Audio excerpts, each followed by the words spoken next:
classiest of the glass houses, right?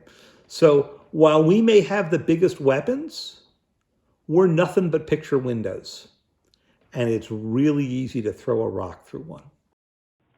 Several countries are outpacing the United States in vaccinating their citizens. Israel is leading the world by inoculating more than 12% of its population already. Bahrain stands at more than 3%. The U.S. remains far behind at a little bit more than 1%. CBS News senior foreign correspondent Elizabeth Palmer has more from London. Those numbers point to the inequality of access to vaccine around the world. At this point, the developed countries with 13% of the population have locked in more than half of the world's vaccine supply. It's India's giant pharmaceutical manufacturers that will be key to making enough vaccines, hundreds of millions of doses for the world, especially developing countries, and of course for itself.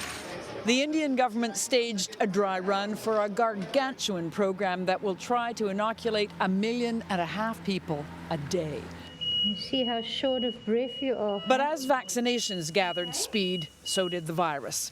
Extra contagious strains, one of them in South Africa, have pushed up the death rate alarmingly. So it's scary. It's scary for us all. One in London has hit hard too, and hospitals are at full capacity. So it was a huge relief when regulators approved the cheap and easily stored Oxford AstraZeneca vaccine just before the new year. Tomorrow it will be rolled out in Britain with such urgency that for now people will only get one shot of it or the Pfizer vaccine instead of the recommended 2 to make supplies go further. Israel's vaccine program is in full swing. It hopes to be the first country in the world to immunize all its citizens by sometime in March. That's likely to be before some countries in Africa even get started. COVID ruined most New Year's parties. In London, small groups of people hoping for fireworks were chased away by mounted police. Here in the area, please, you should not be gathering here. But here and there, as in Taiwan, where COVID is firmly under control, crowds welcomed what the rest of the world so craves, a healthy 2021.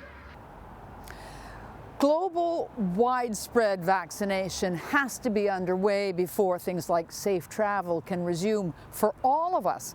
And epidemiologists say that it's going to take at least another year. Lana? Thank you, Elizabeth, and happy